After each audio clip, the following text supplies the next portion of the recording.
أعوذ بالله من الشيطان الرجيم. بسم الله الرحمن الرحيم. الحمد لله الذي هدانا لهذا وما كنا لنهتدي لولا أن هدانا الله لقد جاءت رسل ربنا بالحق. الصلاة والسلام على اشرف الانبیاء والمرسلین حبیب الہ العالمین ابی القاسم محمد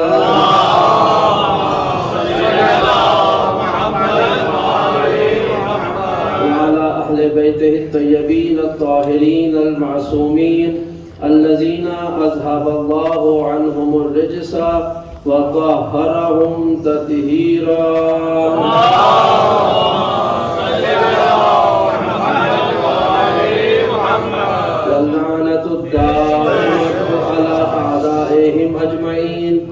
من یوم عداوتهم الى قیام یوم الدین. اما بعد فقد قال حق سبحانہ وتعالی فی محکم کتابہ الاعلی. بسم اللہ الرحمن الرحیم. ونريد أن نمن على الذين استضعفوا في الأرض ونجعلهم أئمة ونجعلهم الوارثين. صلى الله عليه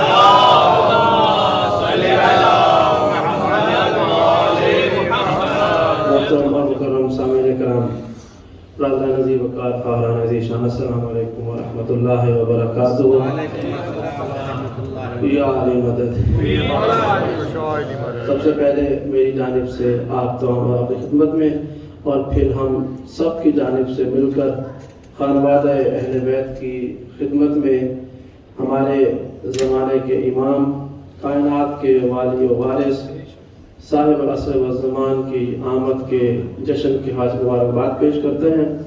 دعا ہے پروردگار سے کہ وہ ہماری گنہگار آنکھوں کو اپنی آخری حجت کے دیدار سے بہراور فرمائے اور ہمیں دنیا اور آخرت میں امام کی شفاعت اور ان کے ساتھیوں میں شامل ہونے کی توفیق عطا فرمائے. اس جشن کے قبولیت کے لیے، اپنی اپنی دلی حاجات کی قبولیت کے لیے بلند آواز سے محمد وعلیہ وسلم صلوات پڑھنا ہے.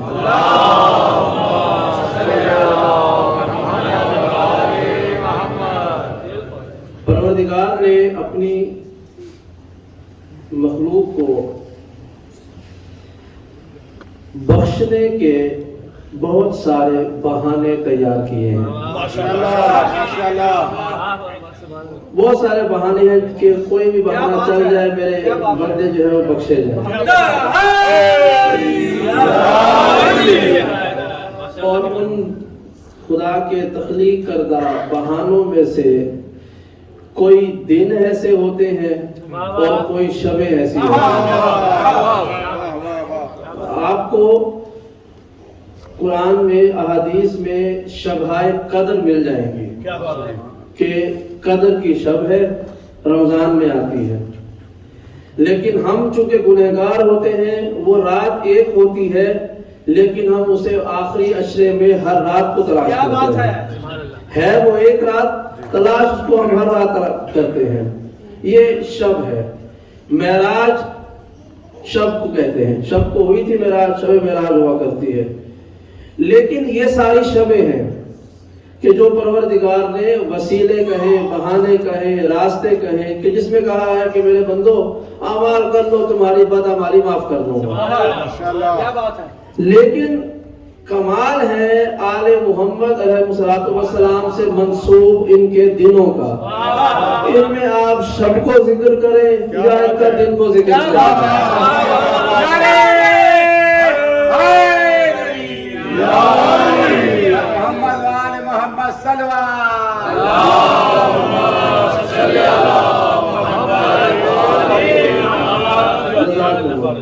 کہ آپ شب کو ان کا ذکر کریں تب بھی آپ ان کے قریب ہو جاتے ہیں. آپ دن کو ذکر کریں تب بھی ان کے قریب ہو جاتے ہیں. اور خدا کی جانب سے قرار دیے گئے بہترین وسیلوں میں سے آپ شب قدر کو تلاش کریں، شب معراج کو تلاش کریں، یا کوئی اور شب، سارا رات سارا سال اعمال کرتے رہیں، اپنے دل پر ہاتھ رکھ کے خدا کو حاضر و ناظر جان کر تنہائی میں فیصلہ کیجئے گا۔ شب قدر اور شب معراج میں تنہائی میں اعمال کا لطف زیادہ آتا ہے یا معصومین کی ولادت کے دن یا ان کی آمد کے دن باجماعت جشن منانے کا لطف زیادہ آتا ہے؟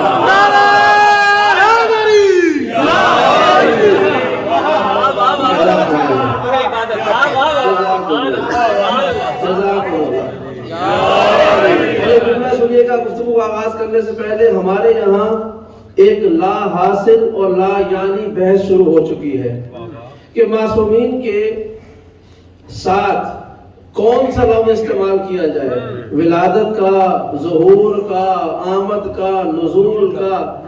یاد رکھیے گا ان سارے لفظوں کا تعلق میری اور آپ کی ذات سے ہے، ان کی ذات سے نہیں ہے۔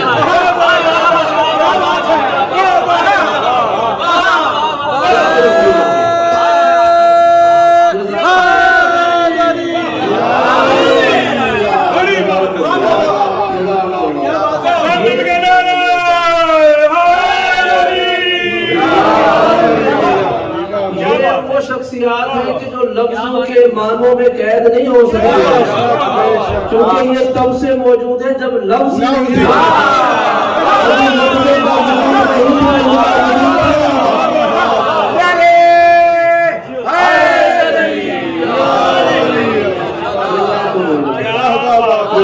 لہذا اپنی خوشیوں کو لفظوں کے معنی میں پڑھ کے خراب نہ ہونے دیجیے گا کہ فلاں نے ولادت کہہ دیا تو وہ مکسر ہو گیا، فلاں نے ظہور کہہ دیا تو وہ غالی ہو گیا۔ بات ہرگز یہ جو لفظ ہے نا، یہ ہماری اور آپ کی عقیدت کا اظہار کر سکتے ہیں۔ اس کے علاوہ جو ہمارا تعلق ان شخصیات کے ساتھ ہے وہ یہی ہے کہ ہم ان کی خوشیوں میں خوش ہوتے ہیں، ان کے غم میں غمگین ہو جاتے ہیں۔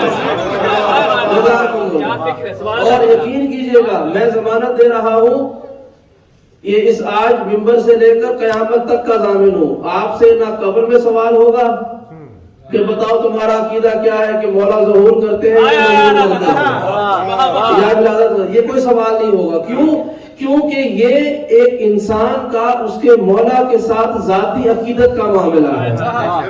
لہذا ان لفظوں کے استعمال پہ الجھ کر اپنی خوشیوں کا رنگ پھیکا نہ ہونے دیجیے۔ اور آیت کا ترجمہ کرنے سے پہلے ایک جملہ کہہ دوں، اور یہ جملہ میں دہراتا رہوں گا، مجلسیں جو ہوتی ہے نا وہ پڑھی جاتی ہے اور سنی جاتی ہے، جشن جو ہوتا ہے یہ منایا جاتا ہے۔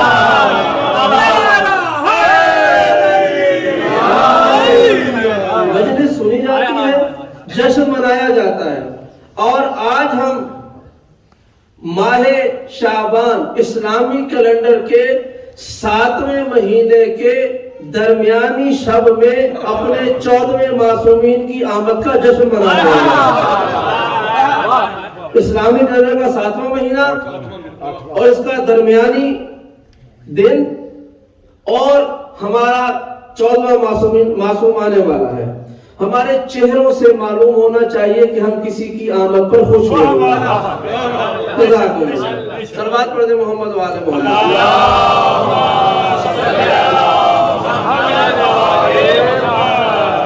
پروردگار نے فرمایا بسم اللہ الرحمن الرحیم، وَنُرِيدُ أَن نَّمُنَّ عَلَى الَّذِينَ اسْتُضْعِفُوا فِي الْأَرْضِ۔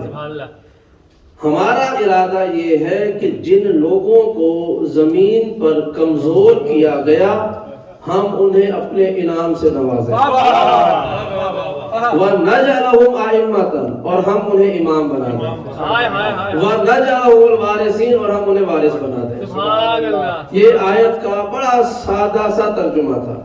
پروردگار نے فرمایا کہ ہمارا ارادہ یہ ہے کہ جن لوگوں کو زمین پہ کمزور کیا گیا ہم انہیں اپنے انعام سے نواز دیں، وَنَجْعَلَهُمْ أَئِمَّةً، اور ہم انہیں امام بنا دیں اور ہم انہیں وارث بنا دیں۔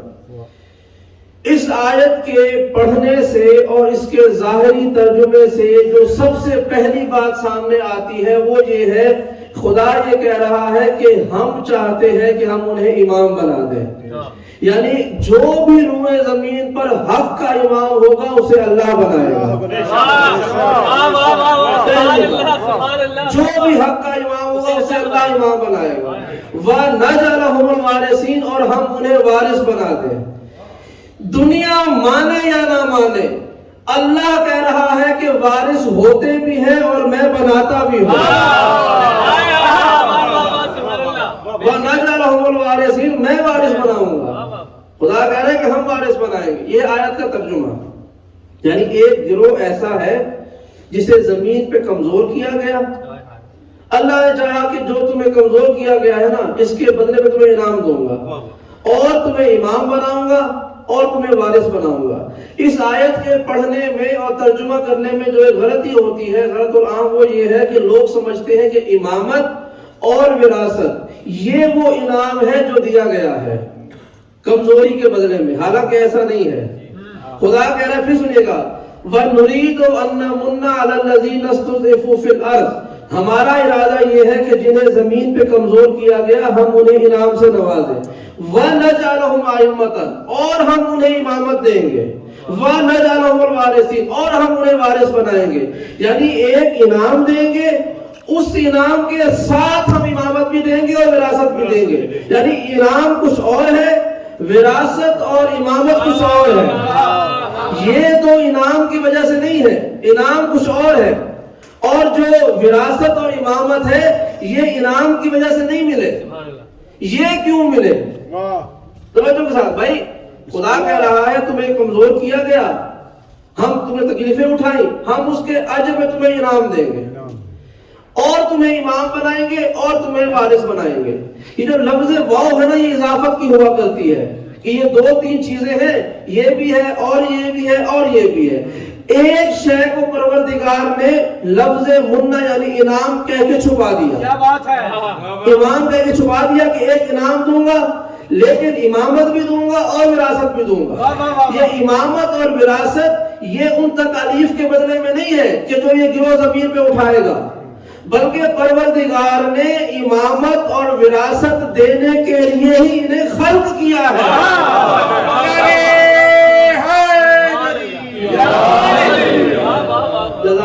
اچھا اس کو اور آسان کر دوں، تھوڑا اس کو اور آسان کر دوں۔ امامت، امام کا مطلب ہوتا ہے آگے والا۔ آپ یہاں امام جماعت جسے کہتے ہیں کہ وہ جماعت کا امام ہوتا ہے، وہ آگے ہوتا ہے۔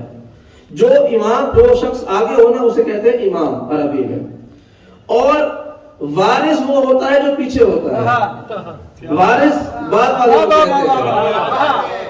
میرے ساتھ چلیے گا، دیکھیے میں یورپ کے، باخدا یورپ کے، پنجاب کے، سندھ کے، حتیٰ کہ ہندوستان کے ان علاقوں میں میں جیسے پڑھ چکا ہوں، سادہ افراد ہوتے ہیں جہاں ہم صرف یہ کہتے ہیں نا کہ علی پہلا امام ہے، اس میں بھی نعرہ لگا دیتے ہیں، ٹھیک ہے، ان کے لیے یہ نام ہی کافی ہے، سادہ افراد ہیں، محبت کرنے والے، سنتے ہیں بول دیتے ہیں۔ لیکن جب میں یہاں پر آتا ہوں نا اس مجموعے میں، تو میں آپ کو کوئی سندھ کا گوشت سمجھ گفتگو کرنے کے لیے نہیں آتا، مجھے پتا ہے کہ میں نے کیا کہنا ہے، اپنی گفتگو کو کہاں سے شروع کرنا ہے۔ میرے ساتھ چلیے گا، امام کہتے ہیں اسے جو آگے ہو، امام وہ ہوتا ہے جو آگے ہوتا ہے، وارث وہ ہوتا ہے جو پیچھے ہوتا ہے۔ امام وہ جو پہلے آتا ہے، وارث وہ ہوتا ہے جو بعد میں آتا ہے۔ بھائی خدا کہہ رہا ہے کہ ایک گروہ ایسا ہے جسے میں امامت بھی دوں گا اور وراثت بھی دوں گا، یعنی ایک ہی وقت میں وہ آگے والا گروہ بھی ہوگا اور پیچھے والا گروہ بھی ہوگا۔ پروردگار یہ کیسے ممکن ہے کہ ایک ہی گروہ ہو، ایک ہی وقت میں وہ امامت بھی کر رہا ہو، وہ وراثت کا بھی ہاتھ سے حامل ہو چکا ہو، وہ آگے والا گروہ بھی وہی ہو اور پیچھے والا گروہ بھی وہی ہو؟ خدا کی عزت کی قسم یہ معمہ رہ جاتا، یہ سوال رہ جاتا اگر تاریخ اس آیت کو لے کر صادق آل محمد کے پاس نہ جاتی۔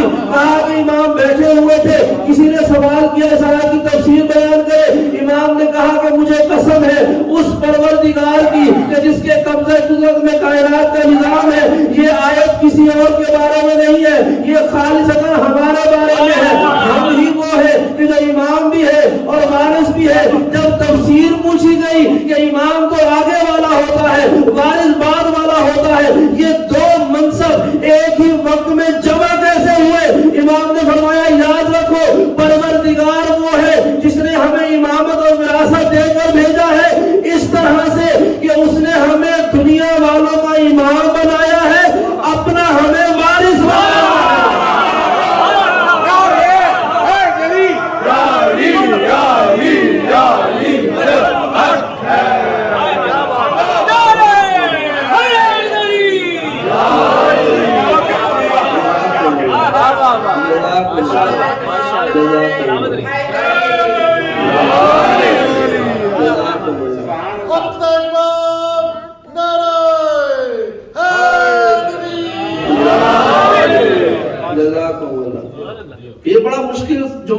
دکھانے کے لیے کہ امام اور وارث ایسے منصب ہیں جو عام طور پر جمع نہیں ہوتے، لیکن خواہ کہا کہ ہم ہیں جن میں یہ دونوں منصب جمع ہوئے ہیں، ہم تم سے پہلے ہیں اور اس کے بلا فصل ہیں،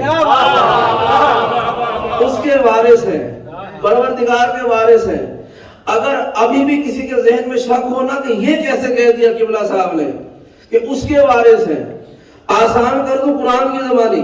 پروردگار نے فرمایا بسم اللہ الرحمن الرحیم بقیت اللہ خیر اللہ،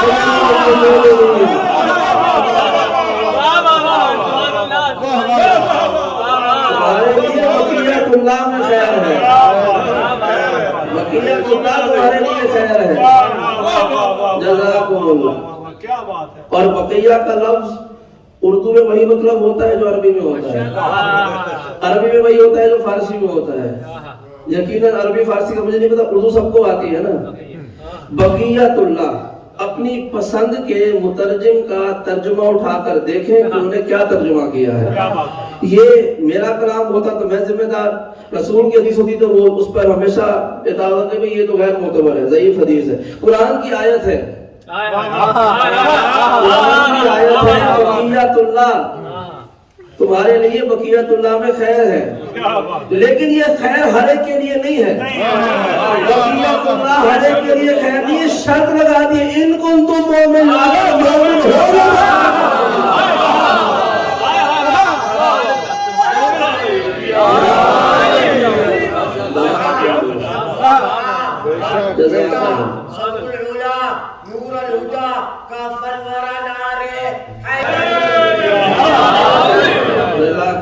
بقیت اللہ ہر ایک کے لیے خیر نہیں ہے۔ ان کنتم مومن، شرط ہے اگر تم مومن ہوگے۔ اچھا، اس اربوں انسانوں میں جو مسلمان ہیں، 1.5 ارب 2 ارب مسلمان ہو چکے ہیں نا، وہ جتنے مسلمان بھی ہیں سب اپنے آپ کو مومن کہتے ہیں، سب مومن کہتے ہیں۔ اس کے دل کو پتا ہوتا ہے کتنا بڑا مومن ہے، لیکن دعویٰ ایمان یہی کرے گا۔ اس سے پوچھنا کہ میں نماز کیوں پڑھ رہے ہو، فوراً کہے گا پروردگار نے کہا یا ایھا الذین آمنوا قیموا الصلاۃ، اللہ نے کہا نماز قائم کرو۔ اللہ نے ہر ایک سے تھوڑی کہا ہے، اللہ نے کہا ہے ایمان والوں سے۔ اس کا نماز پڑھنا یہ بتاتا ہے کہ وہ اپنے آپ کو یا ایھا الذین آمنوا والا سمجھتا ہے، وہ سمجھتا ہے کہ میں ایمان والا ہوں، جبھی تو نماز پڑھ رہا ہے۔ اور خدا کہہ رہا ہے بقیت اللہ خیر لکم ان کنتم مومن، اگر تم مومن ہوگے تو تمہارے لیے بقیت اللہ میں خیر ہوگی۔ اور سب کا دعویٰ یہ ہے کہ ہم مومن ہیں۔ اب کوئی تو ایسا ہوگا نا کہ جو مومن نہیں ہوگا، صرف دعوے دار ہوگا۔ پروردگار پتہ کیسے چلے گا؟ یہ عربوں لوگ تو صبح شام یا ایھا الذین آمنوا والی آیت کو بہانہ بنا کر اللہ اکبر کے سجدے کر رہے ہیں، اپنے آپ کو مومن کہتے ہیں۔ تو نے شرط لگا دی ہے کہ ہر ایک کے لیے خیر نہیں ہے، بقیت اللہ صرف مومن کے لیے خیر ہے۔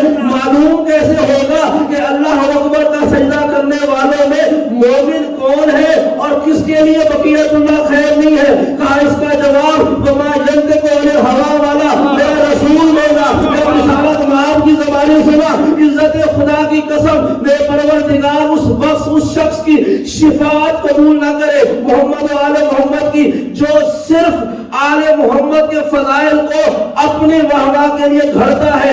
یاد رکھیے گا یہ بہت بڑی بات ہے، آل محمد کے فضائل بنانے کی ضرورت نہیں ہوتی، تلاش کرنے کی ضرورت ہوتی ہے۔ بنائے اس کے جاتے ہیں جس کے نہ ہو۔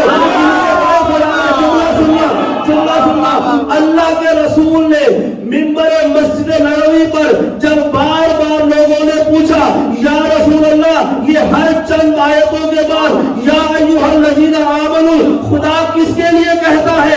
پروردگار کے رسول کی پروردگار والی زبان بولتے ہوئے کہا، خدا نے فرمایا کہ میں نے جہاں بھی یا ایھا الذین آمنوا کہا ہے اس سے مراد صرف وہ ہے جو علی ابن ابی طالب کو اپنا مولا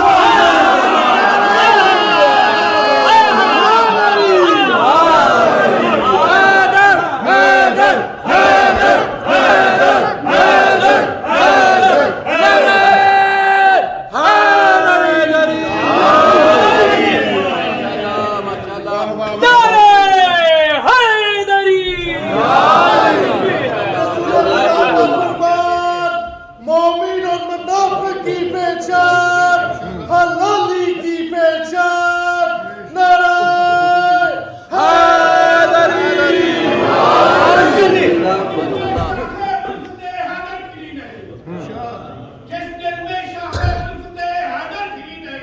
اس کو کبھی سکون کی دولت ملی نہیں ہم کو تو زندگی نے یہی درس ہے کیا اس زندگی پہ لعنت جس سے ہر مہینہ رتا لگ جائے سورج شام کو رتا لگ جائے ہر مہینہ تتا لگ جائے سورج شام کو رتا لگ جائے کون حلالی کون حرامی نعرہ لایا پتہ لگ جائے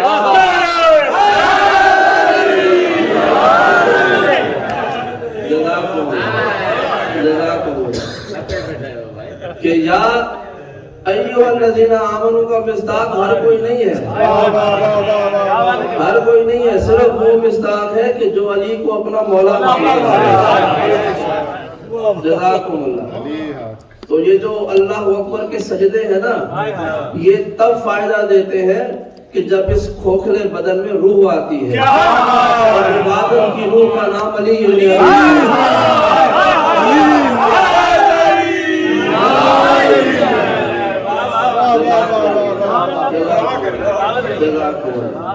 اور میں نے اس لیے کہا تھا کہ جشن منایا جاتا ہے، آج ہم جشن منا کے جائیں گے۔ اور جیسے میرا مزاج ہے، کوشش کرتا ہوں کہ سیدھا صراط مستقیم پہ رہ کے گفتگو کی جائے، جو موضوع ہوتا ہے اسی حوالے سے۔ تو بقیت اللہ اس کے لیے خیر ہے کہ جو علی کو اپنا مولا مانتا ہے۔ خلاصہ یہ ہے کہ جو علی کو اپنا مولا مانتا ہے، بقیت اللہ اسی کے لیے خیر ہے۔ جزاکم اللہ۔ ورنہ وہ ذوالفقار بھی تیز ہو رہی ہے، یاد رکھیے گا۔ اور بڑا عرصہ ہو گیا کہ وہ کسی کے خون سے رنگین نہیں ہوئی ہے۔ جزاکم اللہ۔ تیاری ہو رہی ہے دونوں طرف سے، ادھر سے تلوار تیار ہے، یہاں سے گردنیں بھی تیار ہو رہی ہیں۔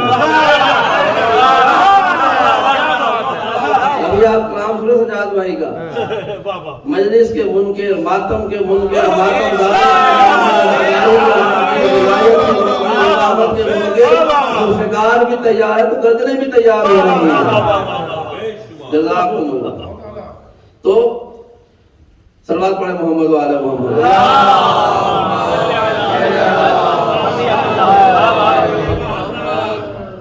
15 شعبان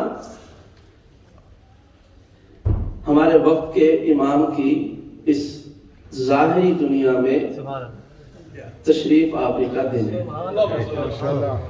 11ویں امام کے یہاں یہ 255 ہجری کا واقعہ ہے۔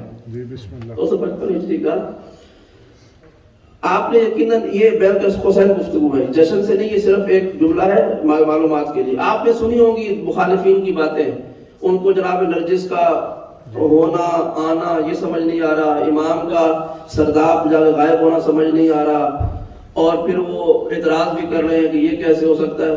رسول کا فرمان ہے، بلکہ مولا کائنات کا فرمان ہے، فرمایا کہ لوگ جس شے سے جاہل ہوتے ہیں اس کے دشمن ہو جاتے ہیں۔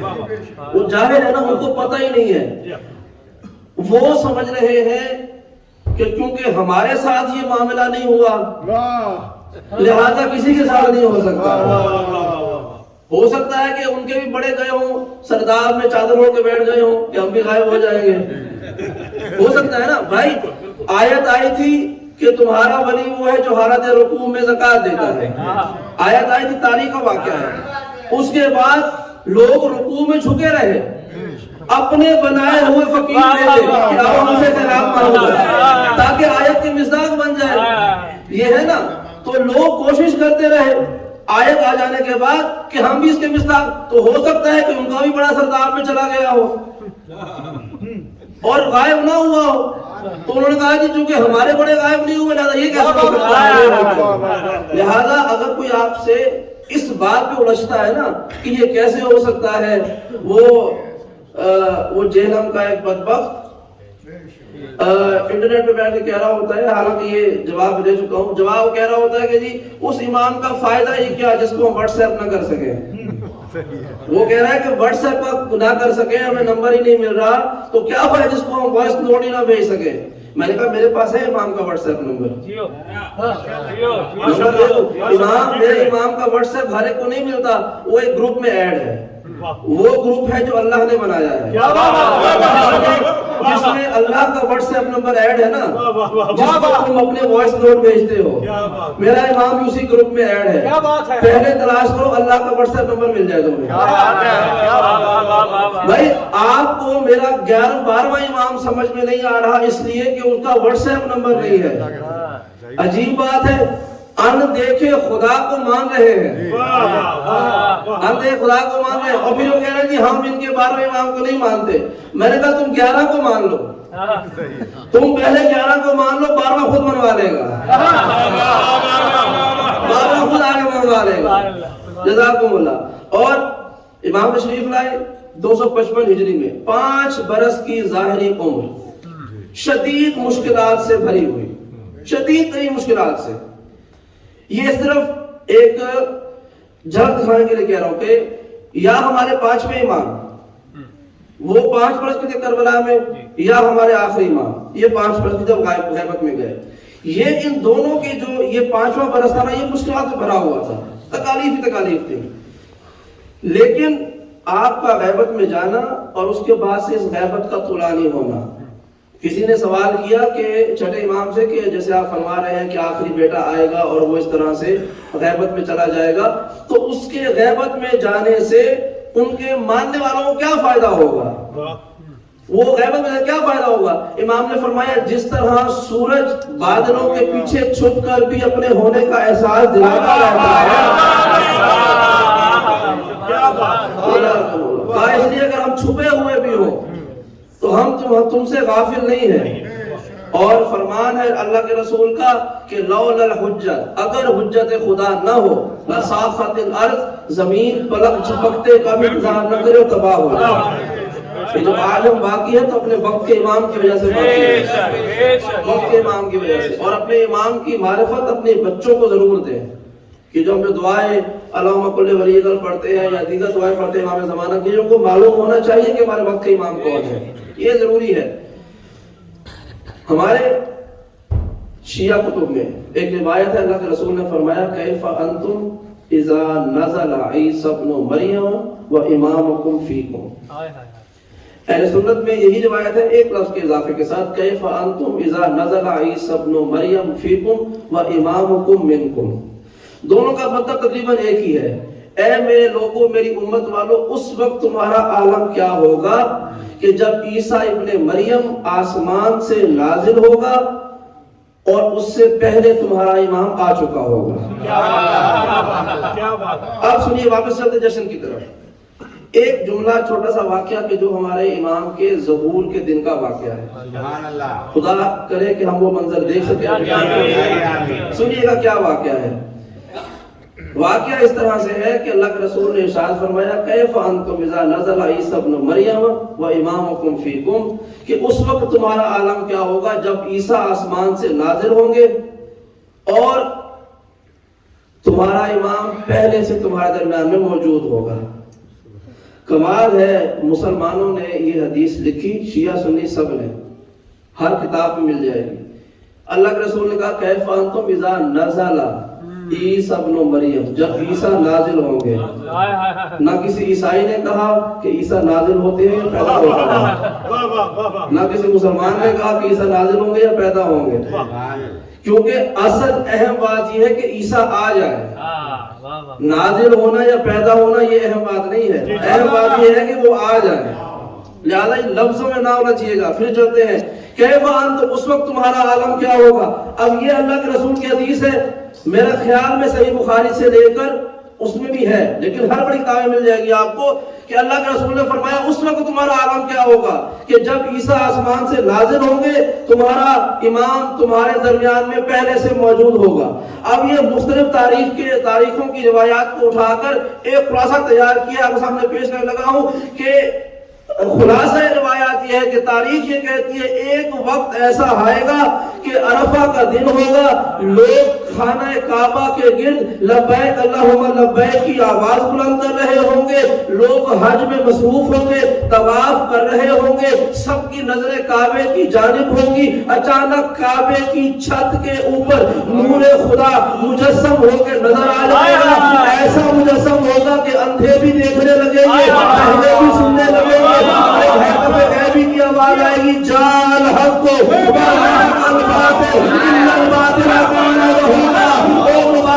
حق کے تلاش کرنے والے، حق آ گیا ہے، باطل مٹ گیا ہے۔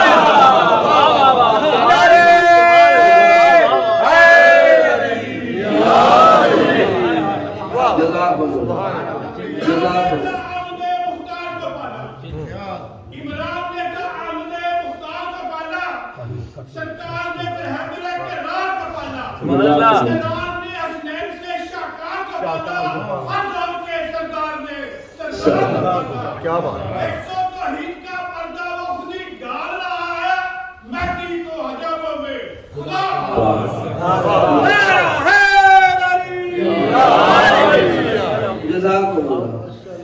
کعبے کی چھت کے اوپر، کعبے کی چھت کے اوپر نور خدا مجسم ہوتا ہوا نظر آئے گا، نور خدا مجسم ہو کے سب کو نظر آئے گا۔ اور امام کے آنے کی نشانی یہ ہے کہ اس وقت جو اندھے ہوں گے نا ان کی آنکھیں ٹھیک ہو جائیں گی، کوئی یہ نہ کہہ سکے میں دیکھ نہیں پایا تھا، جو بہرے ہیں وہ ٹھیک ہو جائیں گے، کوئی یہ نہ کہے کہ میں سن نہیں پایا تھا۔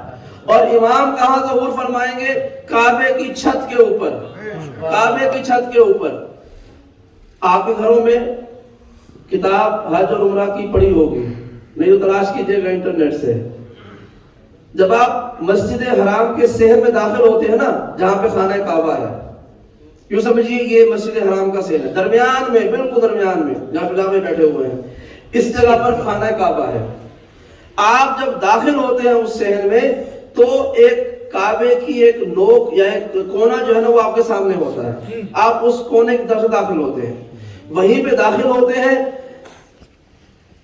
فقہ میں یہ ہے، شریعت میں یہ ہے کہ جو شخص بھی خانہ کعبہ کے پاس جائے، چاہے وہ عمرے کی نیت سے جائے، حج کی نیت سے جائے، خالی طواف کرنے کے لیے جائے، زیارت کرنے کے لیے جائے، 2 رکعت نماز پڑھنے کے لیے جائے، کسی بھی نیت سے جائے، جو مسجد حرام کے صحن میں داخل ہو جائے گا اس کے لیے جائز نہیں ہے کہ کعبے کو پشت کر کے کھڑا ہو جائے۔ کیا بات ہے، کیا بات ہے بھائی، یہ کعبے کا احترام ہے کہ عام زائر کو، حاجی کو اجازت نہیں ہے کعبے کی طرف کمر کر کے کھڑا ہو جائے۔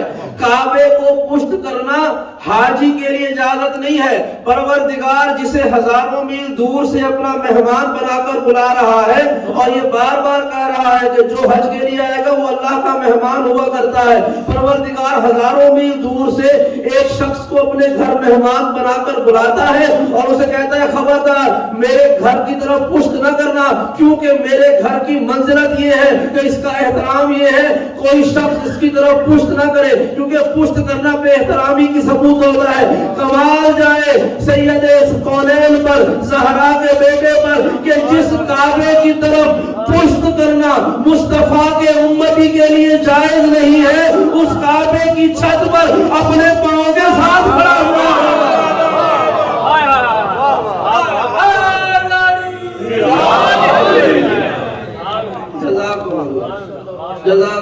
کعبے کی چھت پہ ظہور کرے گا، سبحان اللہ، اور قدم کعبے کی چھت کے اوپر ہے،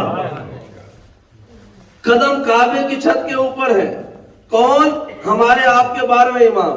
کتنے خوش نصیب ہیں ہم کہ ہمارا پہلا کعبے کے اندر آیا تھا، آخری کعبے کے اوپر آیا تھا۔ جزاک اللہ۔ آپ بس 2-3 جملے سن لیجیے گا۔ امام اعلان ہوا، حجت خدا آ گیا، حق آ گیا، جس کا انتظار تھا وہ آ گیا۔ وَزَحَقَ الْبَاطِلُ، باطل بھاگ گیا۔ روایتوں میں ہے کہ جب امام تشریف لائیں گے خانہ کعبہ کے پاس، ظہر کی نماز ہو چکی ہوگی، عصر کی نماز ہونے والی ہوگی، کیونکہ سارا سال اپنے اپنے گھروں میں، بڑی بڑی مسجدوں میں ظہر اور عصر الگ الگ پڑھنے والے مجبور ہیں کہ اس دن یہ دونوں نمازیں ملا کے پڑھیں. کیوں؟ کہا جی ثواب زیادہ ہے. تمہاری ایک حج والی نماز ہماری ہر روز والی نماز کے برابر ہے. جزاکم اللہ. جو سمجھ گئے وہ سمجھ گئے.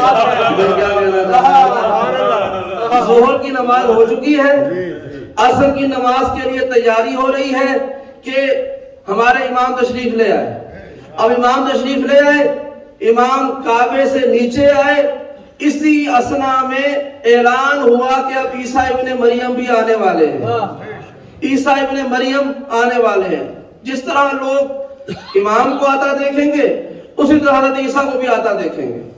اچھا ایک طویل بحث ہے حضرت عیسیٰ ہی کیوں، سوالات انبیاء میں سے اور کبھی کیوں نہیں، عیسیٰ ہی کیوں، یہ اس میں پھر کبھی گفتگو. لیکن عیسیٰ کو آتا ہوا دیکھیں گے. یہ جو جملہ ہے نا کہ جاء الحق، حق آ گیا، وہ تو سب کو نظر آ گیا. یہ زاہق الباطل کیا تھا کہ باطل بھاگ جائے گا یا باطل بھاگ گیا. ہم نے تو ایک کو آتے ہوئے دیکھا ہے، کسی کو جاتے ہوئے نہیں دیکھا. تو اب یہ راز کھلا. میں نے کیوں زور دیا تھا کہ ظہر کی نماز ہو چکی ہوگی، عصر کی ہونے والی ہوگی. بھائی کسی نے تو ظہر کی نماز پڑھائی ہوگی.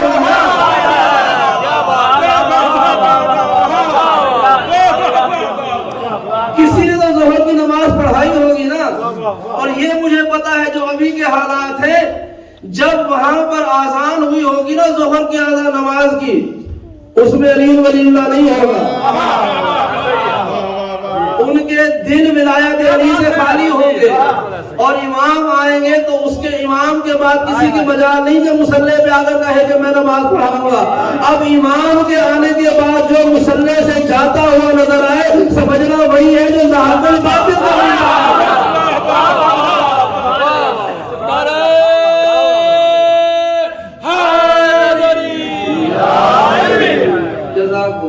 جلدی جلدی بیان کرتا ہوں. امام آئے اور نماز کی صفیں درست ہونے لگی. نماز کی صفیں درست ہونے لگی. روایات میں ہے کہ امام تعارف کروائیں گے کہ یہ عیسیٰ ہے، یہ خضر ہے. اور اس وقت امام کے اور جو قریبی ساتھی کہ جو اولیاء میں سے ہیں جو وہاں پر ہوں گے وہ سب کا امام تعارف کرائیں گے. یہ الناس علم، یہ فلان ہے، یہ فلان. امام سب کا تعارف کریں گے. روایات میں کافی طویل واقعات ہیں.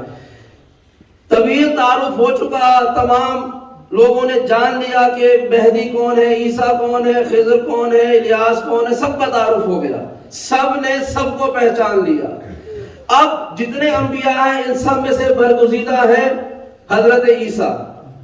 اور امام زمانہ کے ڈائریکٹ وزیر اور مشیر بھی یہی ہے. یہ بڑا اہم میں کہنے لگا ہوں کہ وقت نماز ہے، امام تعارف کروا رہے ہیں. اور جب اذان کے نماز کے لیے صف ترتیب دی جا چکی، تمام لوگ تیار ہو گئے کہ اب حقیقی نماز ادا ہوگی، کہ اب نماز ادا ہوگی. جو خاموش ہے ان کے لیے کہنے لگا ہوں کہ اب حقیقی نماز ادا ہوگی. اب ہم نماز پڑھیں گے کیونکہ وہ جس کے لیے ہوتی ہے وہ آ گیا ہے. جس کا حق ہے مصلی پہ کھڑا ہو وہ آ گیا ہے. اب جیسے ہی سارا مجمع، سارے حاجی تیار ہو گئے ہیں کہ اب نماز کی امامت ہوگی، اس وقت امام زمانہ ایک دفعہ پیچھے مڑ کر کہیں گے تقدم یبنا مریم، اے مریم کے بیٹے آگے بڑھے کہ آپ اللہ کے نبی ہیں. عزت خدا کی قسم حوالوں کا میں ذمہ دار ہوں، روایتوں کے انبار لگا سکتا ہوں ریفرنس کے. حضرت امام زمانہ کہیں گے تقدم یبنا مریم، اے مریم کے بیٹے آگے بڑھ کر ان نمازیوں کو نماز پڑھائے. حضرت عیسیٰ کہیں گے کیفا اقدم علیک فاذا انا ابن مریم انت ابن الزہرا. میں مریم کا بیٹا اور فاطمہ کے